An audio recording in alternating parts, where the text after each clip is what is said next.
नमस्कार, मैं कुमार ओनिस और आप देख रहे हैं सिलेक्शन पॉइंट। तो ज्योग्राफी हाई लेवल क्वेश्चन का ये पार्ट 2 होगा और इसके पहले पार्ट 1 जो आप लोगों को मिल चुका है उसको भी आप लोग जरूर देखिएगा।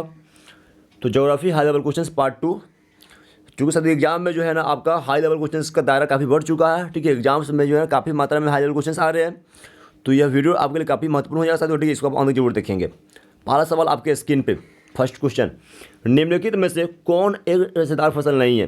निम्न में से कौन एक रेशेदार फसल नहीं है? कपास, कॉफ़ी, मेस्टा या जूट? निम्न में कौन एक रेशेदार फसल नहीं साथियों? देखिए कॉफ़ी, देखिए कपास तो आपका है, ठीक है, मेस्टा भी है, जूट भी है, कॉफ़ी नहीं होगा ना, कॉफ़ी नहीं होगा आपका। ऑप्शन नंबर बी, कॉफ़ी एक रेशेदार फसल नहीं है। Option number B is right answer. शुष्क कृषि में निम्न में से कौन सी फसल नहीं बोई जाती है?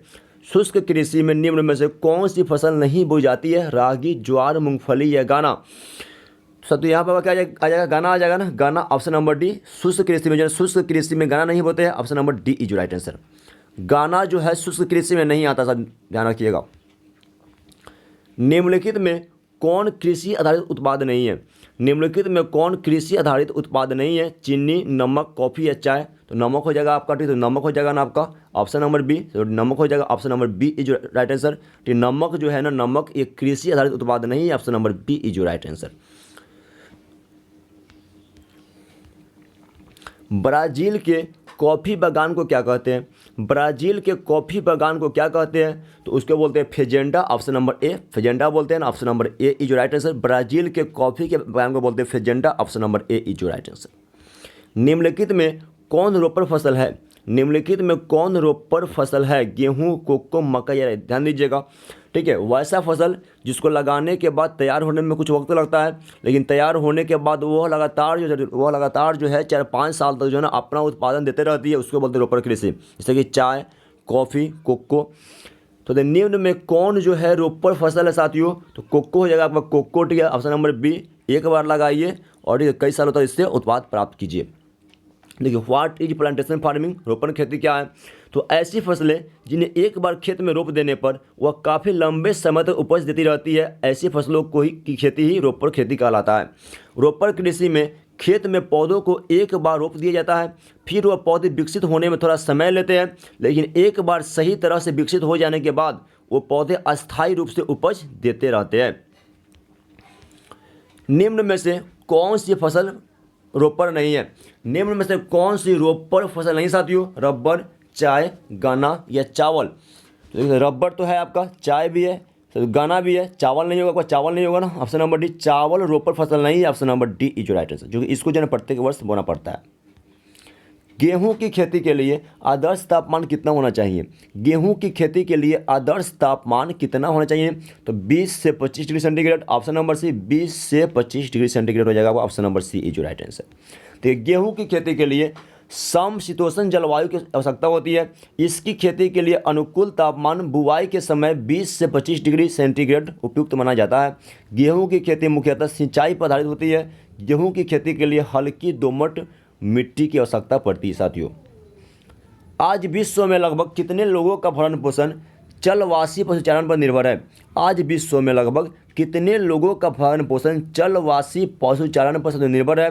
तो 2 करोड़। ऑप्शन नंबर बी हो जाएगा, 2 करोड़ लोगों का। Option number B is right answer. आज जो है ना विश्व में लगभग 2 करोड़ लोगों का जो है भरण पोषण जलवासी पशुचारण पर निर्भर है। ऑप्शन नंबर बी, जलवासी पशुचारण। चावल या धान की खेती संबंधित है किससे? चावल या धान की खेती किससे संबंधित है? रोपर कृषि, ट्रक कृषि, भूमध्य सागरीय कृषि या गहन निर्वाह कृषि? साथियों, चावल या धान की खेती जो है किससे संबंधित है? तो गहन निर्वाह कृषि से हो जाएगा ना, गहन निर्वाह कृषि से। ऑप्शन नंबर डी, गहन निर्वाह कृषि में आपको आ जाएगा चावल या धान की खेती। रबर का सबसे बड़ा निर्यातक देश कौन है? रबर का सबसे बड़ा निर्यातक देश कौन है? रूस, अमेरिका, जापान या मलेशिया? तो ये आपका आ जाएगा मलेशिया। ऑप्शन नंबर डी, ठीक है, मलेशिया जो है ना, मलेशिया रबर का सबसे बड़ा एक्सपोर्टर कंट्री है साथियों, ध्यान रखिएगा। और मतलब इसकी राजधानी कहाँ पे है? तो कुआलालंपुर इसकी राजधानी है मलेशिया का, कुआलालंपुर, और इसका मुद्रा का नाम है रिंगिट। कृषि के अंतर्गत हम इनमें से किसे लेते हैं? कृषि के अंतर्गत जो है ना हम इनमें से किसे लेते हैं? फसलोत्पादन, पशुपालन, मत्स्य उत्पादन या इनमें सभी?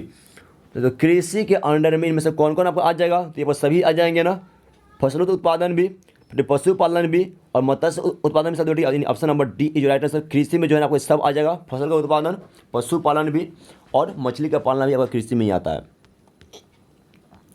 कृषि के लिए इनमें से कौन सबसे अधिक उपयुक्त है? कृषि के लिए इनमें से कौन सबसे अधिक उपयुक्त है? पर्वतीय ढाल, उच्च पठार, मैदान या वर्ष भर वर्षा का क्षेत्र। कृषि के लिए इनमें से कौन सबसे अधिक उपयुक्त है साथियों? तो मैदान हो जाएगा ना, मैदानी इलाका, मैदानी भूमि, ऑप्शन नंबर सी वसी हो जाएगा। कृषि के लिए सबसे बेहतर क्या था? मैदानी भूमि होता है। कृषि निर्धारण में किस कारक का भारत में जबरदस्त हाथ होता है? कृषि के निर्धारण में किस कारक का भारत में जबरदस्त हाथ होता है साथियों? भूमि का, वर्षा का, मिट्टी का या रासायनिक खाद के प्रयोग का। तो देखिए साथियों, अपने इंडिया में जो है ना कृषि जो है ना मुख्य रूप से जो है ना बिल्कुल वर्षा पर डिपेंडेंट है, यानी वर्षा होगा तो खेती होगी, नहीं तो फिर से खेती क्या होगा? सूखा पड़ जाएगा। तो ऑप्शन नंबर बी आ जाएगा, वर्षा पर डिपेंडेंट है कृषि, ऑप्शन नंबर बी। किस फसल की खेती में बुआई के समय कम तापमान होना चाहिए? किस फसल की खेती में बुआई के समय कम तापमान होना चाहिए? धान, गेहूं, जूट या कपास। तो गेहूं में हो जाएगा, गेहूं की खेती में ऑप्शन नंबर बी। गेहूं की खेती में जो है ना, गेहूं की खेती में बुआई के समय कम तापमान होना चाहिए, ऑप्शन नंबर बी इज जो राइट आंसर। अगला सवाल, किस फसल की खेती पहाड़ी ढालों पर ही की जाती है? किस फसल की खेती पहाड़ी ढालों पर ही की जाती है? जूट, चाय, गन्ना या कपास। यहाँ पे आपको आंसर क्या आ जाएगा इस सवाल के लिए? किस फसल की खेती जो है ना पहाड़ी ढालों पर की जाती है साथियों? तो चाय का हो जाएगा, चाय का खेती, ऑप्शन नंबर बी। चाय की खेती पहाड़ी ढालों पर ही होती है, ठीक है। और पता चलो चाय में क्या मिलता है आपको? तो चाय में मिलता है आपको क्या साथियों? थीन। चाय में थीन, कॉफ़ी में कैफीन। ध्यान रखिएगा। चाय का सबसे बड़ा उत्पादक देश कौन है? चाय का सबसे बड़ा उत्पादक देश कौन है? श्रीलंका, भारत, चीन या म्यांमार। चाय का सबसे बड़ा उत्पादक देश कौन है साथियों? तो वो चाइना हो जाएगा, ऑप्शन नंबर सी चीन हो जाएगा। चीन जो है ना चाय का सबसे बड़ा उत्पादक देश है, ऑप्शन नंबर सी चीन। नंबर 2 पे इंडिया ही आता है साथियों। रबर किस प्रकार की कृषि की उपज है? रबर किस प्रकार की कृषि की उपज है? रोपर कृषि, भूमध्य सागरीय कृषि, प्रारंभिक अस्थायी कृषि या मिश्रित कृषि। देख साथियों, रबर जो है ना, रबर किस प्रकार की कृषि की उपज है साथियों? तो रोपर कृषि का है। रबर जो है ना, रबर आपका था रोपर कृषि में, यानी एक बार लगाइए साथियों, ठीक है, और उससे जो है अपना उत्पादन प्राप्त करते रहिए, ऑप्शन नंबर ए इज जो राइट आंसर। निम्नलिखित में कौन औद्योगिक अवस्थापन का प्रमुख कारक नहीं है? सवाल अपने आप में काफ़ी महत्वपूर्ण। निम्नलिखित में कौन औद्योगिक अवस्थापन का प्रमुख कारक नहीं है? बाजार, पूंजी, जनसंख्या घनत्व या ऊर्जा साथियों। तो इसका आंसर क्या आ जाएगा? तो ऑप्शन नंबर यहाँ पर आपका ए आ जाएगा, बाजार, ठीक है। बाजार, बाजार जो है ना, बाजार औद्योगिक अवस्थापन का प्रमुख कारक नहीं है, ऑप्शन नंबर ए बाजार। निम्न में कौन सा एक जोड़ा सही मेल खाता है? निम्न में कौन सा एक जोड़ा सही मेल खाता है साथियों? आपके सामने 4 ऑप्शंस पड़े हुए हैं। निम्न में कौन सा एक जोड़ा जो है ना सही मेल खाता है? तो लौह इस्पात उद्योग जो है ना ये आपका पिट्सबर्ग में है, ऑप्शन नंबर डी। लौह इस्पात उद्योग के लिए फेमस है Pittsburgh, option number D is जो राइट आंसर। निम्नलिखित क्रियाकलापों में कौन सा एक द्वितीयक सेक्टर का क्रियाकलाप नहीं है? निम्नलिखित क्रियाकलापों में कौन सा एक द्वितीयक क्षेत्र का जो है ना क्रियाकलाप नहीं साथियों?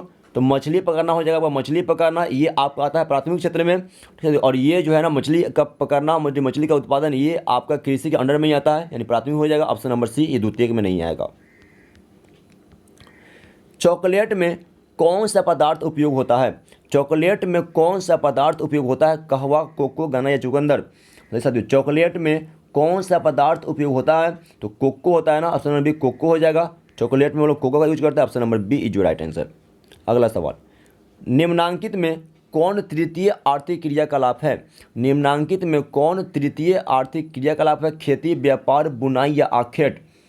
बताइए, निम्नांकित में कौन तृतीय आर्थिक क्रियाकलाप है साथियों? तो व्यापार आपका हो जाएगा ना, व्यापार, ऑप्शन नंबर बी। व्यापार जो है ना तृतीय आर्थिक क्रियाकलाप है, ऑप्शन नंबर बी इज जो राइट आंसर। निम्नलिखित दक्षिण अमेरिकी देशों में कौन ओपेक का सदस्य है? निम्नलिखित दक्षिण अमेरिकी देशों में कौन ओपेक का सदस्य देश है साथियों? चिली, ब्राज़ील, पेरू या वेनेजुएला। तो यहाँ पे आपका आंसर क्या आ जाएगा? ऑप्शन नंबर यहाँ पर डी हो जाएगा, वेनेजुएला हो जाएगा। वेनेजुएला दक्षिण अमेरिकी देश वेनेजुएला जो है ना ये ओपेक का member country, option number D. अब सवाल ये आखिर देखिए ओपेक क्या है? देखिए ओपेक क्या है? तो organization of the petroleum exporting country, ठीक है, यानी पेट्रोल जो है, पेट्रोल निर्यात करने वाले, पेट्रोल बेचने वाले देशों का समूह है ये। देखिए पेट्रोल उत्पादक 14 देशों में कतर के बाहर हो जाएंगे, कतर जो है बाहर निकल चुका है। तो ठीक है, पेट्रोल उत्पादक ठीक 14 देशों में, ठीक है, ये इसका संगठन है। इसके सदस्य देश का Saudi Arab, Algeria, Iran, Iraq, Kuwait, Angola, संयुक्त अरब अमीरात यानी UAE, नाइजीरिया, लीबिया और वेनेजुएला, गबोन, गिनी, कांगो। ये जो है इसका मेंबर कंट्री है इतना ओपेक का। देखिए अब ओपेक के अस्तित्व में आने के बाद शुरुआत में 5 वर्षों तक जो है इसका मुख्यालय जेनेवा स्विट्जरलैंड में था, किंतु 1 सितंबर 1965 से जो है इसका मुख्यालय ऑस्ट्रिया के वियना में ट्रांसफर कर दिया गया। निम्नलिखित में कौन परंपरागत ऊर्जा का स्रोत है? निम्नलिखित में कौन परंपरागत ऊर्जा का स्रोत है? बताइए साथियों, पेट्रोलियम, कोयला, प्राकृतिक गैस, सभी। तो यहाँ पे आप बताइए आपका आंसर क्या आ जाएगा साथियों? सभी हो जाएगा ना, सभी, ऑप्शन नंबर डी। ये सभी जो है ना आपका परंपरागत ऊर्जा ही है, ऑप्शन नंबर डी। पेट्रोलियम भी, कोयला भी, प्राकृतिक गैस भी, ये सभी हो जाएगा आपका। देखिए परंपरागत ऊर्जा के स्रोत में जलावन, उपला, कोयला, पेट्रोलियम, प्राकृतिक गैस और बिजली आता है साथियों, ठीक है। जबकि ठीक है आपका साथियों, ठीक है, जो है ना पर जितने भी आपके मॉडर्न है ना आधुनिक वाले स्रोत, इसमें क्या आ जाएगा? तो सौर ऊर्जा, पवन ऊर्जा, ज्वारीय ऊर्जा, बायोगैस और परमाणु ऊर्जा, ये सब क्या साथियों? ये सब आपका है गैर परंपरागत ऊर्जा स्रोत, ध्यान रखिएगा। भारत में प्रथम नाभिकीय ऊर्जा परियोजना कहाँ पर स्थापित किया गया था? भारत में प्रथम नाभिकीय ऊर्जा परियोजना कहाँ पर स्थापित किया गया था? कलपक्कम, तारापुर, नरौरा या कैगा?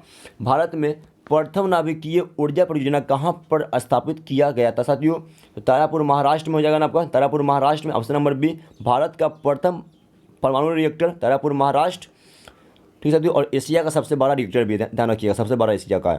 देखिए इसके अलावा साथियों, ठीक है, कलपक्कम कहाँ पे आपका? तमिलनाडु में, कलपक्कम आपका तमिलनाडु में, नौरौरा उत्तर प्रदेश, ठीक है साथियों। कैगा कर्नाटक में आपका, कैगा कर्नाटक में है और तारापुर महाराष्ट्र में है। निम्नलिखित क्रियाकलापों में किसमें उच्च स्तरीय अन्वेषण सम्मिलित किए जाते हैं? निम्नलिखित क्रियाकलापों में किसमें उच्च स्तरीय अन्वेषण सम्मिलित किए जाते हैं? प्राथमिक क्रियाकलाप, द्वितीय क्रियाकलाप, चतुर्थ क्रियाकलाप या पंचम क्रियाकलाप? निम्नलिखित क्रियाकलापों में किसमें उच्च स्तरीय अन्वेषण सम्मिलित किए जाते साथियों? तो पंचम क्रियाकलाप में हो जाएगा, पंचम क्रियाकलाप में, ऑप्शन नंबर डी। पंचम क्रियाकलाप में जो है ना उच्च स्तरीय अन्वेषण सम्मिलित किए जाते हैं। विश्व का सबसे बड़ा तृतीय क्रियाकलाप कौन सा है? विश्व का सबसे बड़ा तृतीय क्रियाकलाप कौन सा है? तो ये हो जाएगा शिक्षण कार्यक्रम, ऑप्शन नंबर डी। शिक्षा जो है ना विश्व का सबसे बड़ा तृतीय क्रियाकलाप है, option number D is right answer. निम्नलिखित में कौन सा एक चतुर्थ क्रियाकलाप है? निम्नलिखित में कौन सा एक चतुर्थ क्रियाकलाप है साथियों? तो पुस्तक का मुद्रण यानी बुक का छपाई, ऑप्शन नंबर बी हो जाएगा यहाँ पे आपका, ठीक। पुस्तक का मुद्रण जो है ना चतुर्थ क्रियाकलाप में आता है, option number B is your right answer. निम्नलिखित कथनों में से कौन सा एक सत्य नहीं है? निम्न कथनों में से कौन सा एक सत्य नहीं है साथियों? बाह्य स्रोतन दक्षता को बढ़ाता है और लागतों को घटाता है, ऑप्शन नंबर बी। कभी कभार अभियांत्रिकी और विनिर्माण कार्यों के भी बाह्य स्रोतन की जा सकती है, ऑप्शन नंबर सी। BPOs के पास KPOs की तुलना में बेहतर व्यवसायिक अवसर होते हैं, जैसे ऑप्शन नंबर डी हो जाएगा आपका। कामों के बाह्य स्रोतन करने वाले देशों में काम की तलाश करने वालों में असंतोष पाया जाता है। तो इसका आपका राइट आंसर क्या आ जाएगा? निम्नलिखित कथनों में से कौन सा एक कथन सत्य नहीं है साथियों? तो BPOs के पास जो है ना KPOs की तुलना में बेहतर व्यवसायिक अवसर होते हैं, option number C is right answer, ये सही नहीं है। निम्न में से किस अर्थव्यवस्था में उत्पादन का स्वामित्व व्यक्तिगत होता है? निम्न में से किस अर्थव्यवस्था में उत्पादन का स्वामित्व जो है मालिकाना हक ये व्यक्तिगत होता है साथियों? तो पूंजीवादी आपका हो जाएगा, पूंजीवादी अर्थव्यवस्था में, जैसे आपका अमेरिका है, ब्रिटेन है, option number B is right answer साथियों, ठीक है। इंडिया आपका क्या साथियों? इंडिया में आपका मिश्रित अर्थव्यवस्था है, यानी पूंजीवादी और समाजवादी अर्थव्यवस्था का मिश्रण है, ठीक है। अमेरिका साथियों, ठीक है, आपका पूंजीवादी है, ठीक है, जबकि चाइना, वियतनाम जो है ना यहाँ पे आपका साम्यवादी अर्थव्यवस्था है, समाजवादी या साम्यवादी जो भी कहिए आप। ट्रांस महाद्वीपीय स्टुअर्ट महामार्ग जोड़ता है किसको? ट्रांस महाद्वीपीय स्टुअर्ट महामार्ग किसको जोड़ता है साथियों? बताइए, ट्रांस महाद्वीपीय स्टुअर्ट महामार्ग किसको जोड़ता है? तो डार्विन को मेलबर्न से, डार्विन को जोड़ता है मेलबर्न से ना, ऑप्शन नंबर डी। ट्रांस महाद्वीपीय स्टुअर्ट महामार्ग जो है ना ये डार्विन को मेलबर्न से जोड़ता है, option number B is right answer. अगला सवाल, पनामा नहर जोड़ती है, सारे सवाल अपने आप में अति महत्वपूर्ण। पनामा नहर किसको जोड़ती है? पनामा नहर किसको जोड़ती है? तो प्रशांत महासागर को जो है ना जोड़ती है, किसको जोड़ती है? ये जोड़ती है प्रशांत महासागर को अटलांटिक महासागर से। Option number C is right answer. ठीक है, प्रशांत को अटलांटिक महासागर से। अगला सवाल, रेल मार्ग के जाल का सघनतम घनत्व कहाँ पे है? रेल मार्ग के जाल का सघनतम घनत्व कहाँ पे है? ब्राज़ील, संयुक्त राज्य अमेरिका, कनाडा या रूस? रेल मार्ग के जाल का सघनतम घनत्व बता सकते हो कहाँ पे है आपका? तो ये आपका है अमेरिका में है ना, अमेरिका में। ऑप्शन नंबर बी, रेल मार्ग के जाल का ना सबसे अधिक घनत्व आपका अमेरिका में है, सघनतम घनत्व। ऑप्शन नंबर बी इज जो राइट आंसर। महामार्गों का निर्माण सबसे पहले किस देश में हुआ था? महामार्गों का निर्माण सब यानी कह सकते हो हाईवे, तो हाईवे का निर्माण जो है ना सबसे पहले किस देश में हुआ था? अमेरिका, ब्रिटेन, फ्रांस या जर्मनी? तो ये आपको था जर्मनी में। ऑप्शन नंबर डी, जर्मनी में हुआ था सबसे पहले हाईवे का निर्माण। ऑप्शन नंबर डी इज जो राइट आंसर। संदेशों का आदान प्रदान क्या कहलाता है? संदेशों का आदान प्रदान क्या कहलाता है? दूरसंचार, गुप्त, परिवहन या संचार? संदेशों का आदान प्रदान क्या कहलाता है साथियों? तो इसको बोलते हैं संचार। ऑप्शन नंबर डी, संचार बोलते हैं ना। ऑप्शन नंबर डी इज जो राइट आंसर। अगला प्रश्न, किस देश में रेल मार्ग के जाल का सघनतम घनत्व पाया जाता है? किस देश में रेल मार्ग के जाल का सघनतम घनत्व पाया जाता है? ब्राज़ील, कनाडा, संयुक्त राज्य अमेरिका या रूस? तो अमेरिका में हो जाएगा आपका, संयुक्त राज्य अमेरिका में। ऑप्शन नंबर सी, संयुक्त राज्य अमेरिका में जो है ना रेल मार्ग के जाल का सघनतम घनत्व है। ऑप्शन नंबर सी इज जो राइट आंसर। बृहद ट्रक मार्ग होकर गुजरता है, किससे? बृहद ट्रक मार्ग किससे होकर गुजरता है बताइए साथियों? बृहद ट्रक मार्ग जो है ना किससे होकर गुजरता है? तो उत्तर अटलांटिक महासागर से होगा। कहाँ से? उत्तर अटलांटिक महासागर से होगा, क्या ना? ऑप्शन नंबर बी, बृहद ट्रक मार्ग जो है ना ये उत्तर अटलांटिक महासागर से होकर गुजरता है। ऑप्शन नंबर बी इज जो right answer. Big inch pipeline के द्वारा परिवहित किया जाता है किस चीज़ को? बिग इंच पाइपलाइन के द्वारा जो है ना निम्न में से किसको परिवहित किया जाता है? दूध, जल, पेट्रोलियम गैस या पेट्रोल? बिग इंच पाइपलाइन के द्वारा जो है ना किसको परिवहित किया जाता है साथियों? तो पेट्रोलियम को हो जाएगा, पेट्रोलियम को। Option number D, big inch जो है ना पाइपलाइन, ये इससे जो है हम लोग पेट्रोलियम को क्या कहते हैं, उसको हम लोग कहीं और भेजते हैं। ऑप्शन नंबर डी हो जाएगा आपको। चैनल टनल जोड़ता है किससे किसको? चैनल टनल बताइए, चैनल टनल किससे किसको जोड़ता है? तो बताइए साथियों, चैनल टनल किससे किसको जोड़ता है? तो पेरिस से लंदन को ना, पेरिस से जोड़ता है लंदन को। ऑप्शन नंबर सी हो जाएगा यहाँ पे। चैनल टनल जो है ना, चैनल टनल ये पेरिस को जोड़ता है लंदन से। ऑप्शन नंबर सी इज जो राइट आंसर। उत्तर अटलांटिक मार्ग किससे किसको जोड़ता है? उत्तर अटलांटिक मार्ग किससे किसको जोड़ता है साथियों? सवाल अपने आप में अति महत्वपूर्ण। अब की बार STT पार्ट, उत्तर अटलांटिक मार्ग किससे किसको जोड़ता है साथियों? ये जोड़ता है उत्तर अमेरिका को यूरोप से जोड़ता है ना। ऑप्शन नंबर अब ए, ठीक है अब ए हो जाएगा ना, उत्तर अमेरिका को यूरोप से। ऑप्शन नंबर ए इज जो राइट आंसर। राइन जलमार्ग किससे किसको जोड़ती है? राइन जलमार्ग किससे किसको जोड़ती है साथियों? बताइए, राइन जलमार्ग किससे किसको जोड़ती है? तो जर्मनी को नीदरलैंड से। ऑप्शन नंबर बी, जर्मनी को जोड़ती है नीदरलैंड से। ऑप्शन नंबर बी इज जो राइट आंसर। राइन जलमार्ग जो है ना ये जर्मनी को जोड़ती है नीदरलैंड से। Option number B. स्वेज नहर जोड़ती है किससे किसको? सारे सवाल देखिए, स्वेज नहर किससे किसको जोड़ती है साथियों? सवाल अपने आप में अति महत्वपूर्ण। स्वेज नहर किससे किसको जोड़ती है? तो भूमध्य सागर को हिंद महासागर से। ऑप्शन नंबर सी आ जाएगा। भूमध्य सागर को जोड़ती है हिंद महासागर से स्वेज नहर। Option number C. तो ध्यान रखिएगा, स्वेज नहर जो है ना भूमध्य सागर को जोड़ती है हिंद महासागर से। ऑप्शन नंबर सी ये जो राइट आंसर। पनामा नहर किससे किसको जोड़ती है? पनामा नहर किससे किसको जोड़ती है साथियों? बताइए, पनामा नहर जोड़ती है पनामा को किससे? पनामा नहर पनामा को किससे जोड़ती है साथियों? जोड़ती है कोलोन से ना, कोलोन से। ऑप्शन नंबर बी, पनामा नहर जो है ना पनामा को जोड़ती है कोलोन से। ऑप्शन नंबर बी इज जो राइट आंसर। तो इसका PDF ठीक आप लोगों को अवेलेबल करा दिया जाएगा। तो PDF आप लोग डाउनलोड जरूर कर लेंगे टेलीग्राम के माध्यम से। विश्व का सबसे लंबा झील जलमार्ग कौन है? विश्व का सबसे लंबा झील जलमार्ग कौन साथियों? विश्व का सबसे लंबा झील जलमार्ग कौन है? तो वोल्गा जलमार्ग। क्या है आपका? वोल्गा जलमार्ग है। ऑप्शन नंबर सी, वोल्गा जलमार्ग जो है ना विश्व का सबसे लंबा झील जलमार्ग है। ऑप्शन नंबर सी इज जो राइट आंसर। निम्नलिखित में से किस देश में इंटरनेट का प्रयोग सबसे अधिक होता है? निम्नलिखित में से किस देश में इंटरनेट का प्रयोग सबसे अधिक होता है साथियों? नॉर्वे, जापान, भारत या अमेरिका? निम्न में से किस देश में इंटरनेट का प्रयोग सबसे अधिक होता है साथियों? तो अमेरिका में हो जाएगा, अमेरिका में ऑप्शन नंबर डी। अमेरिका जो है दुनिया का सबसे अधिक इंटरनेट यूज करने वाला देश है। इंटरनेट पर किस देश का स्वामित्व है?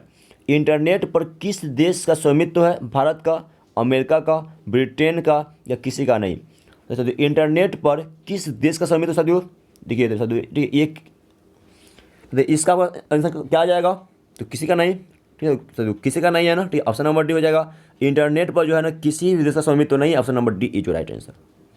अमेरिका मत कर दीजिएगा यहाँ पे गलती से भी। इनमें से किन देशों के बीच गैस पाइपलाइन बनाने पर विचार हो रहा है? इनमें से किन देशों के बीच गैस पाइपलाइन बनाने पर विचार हो रहा है? तो ईरान और भारत के बीच में, ऑप्शन नंबर बी। तो ईरान और भारत के बीच में हो रहा है, option number B is right answer. 48 big inch संबंधित है किससे? बिग इंच संबंधित है पाइपलाइन से, रेल मार्ग से, वायु मार्ग से, सड़क मार्ग से। तो बिग इंच जो शब्द है ना, बिग इंच शब्द ये किससे संबंधित है? तो पाइपलाइन से है, ठीक है ना, पाइपलाइन से, ऑप्शन नंबर ए। बिग इंच शब्द जो है ना ये पाइपलाइन से संबंधित है, option number A is right answer साथियों, ध्यान रखिएगा। दो देशों के मध्य व्यापार क्या कहलाता है? दो देशों के मध्य का व्यापार को क्या बोलते हैं? अंतर्देशीय व्यापार, बाह्य व्यापार, स्थानीय व्यापार या अंतर्राष्ट्रीय व्यापार? दो देशों के बीच होने वाला व्यापार क्या कहलाता है साथियों? तो उसको बोलते हैं हम लोग अंतर्राष्ट्रीय व्यापार, ठीक है, international trade, option number D अंतर्राष्ट्रीय व्यापार बोलते हैं। 50 विश्व व्यापार संगठन का मुख्यालय कहाँ है? विश्व व्यापार संगठन का मुख्यालय कहाँ साथियों बताइए? वर्ल्ड ट्रेड ऑर्गेनाइजेशन WTO का मुख्यालय तो कहाँ पे है आपका? तो ध्यान रखिएगा 1 जनवरी जो है ना, 1 जनवरी 1995 को जो है इसका स्थापना किया गया था, 1 जनवरी 1995। तो बताइए विश्व व्यापार संगठन का मुख्यालय कहाँ साथियों? तो ये जेनेवा में है, जेनेवा में है, ऑप्शन नंबर डी। स्विट्जरलैंड के जेनेवा में है विश्व व्यापार संगठन का मुख्यालय, option number D is right answer. साथियों ये आपका इसका पार्ट 2 रहा, ठीक है। Please like the video, subscribe the channel. जय हिंद, जय भारत, वंदे मातरम।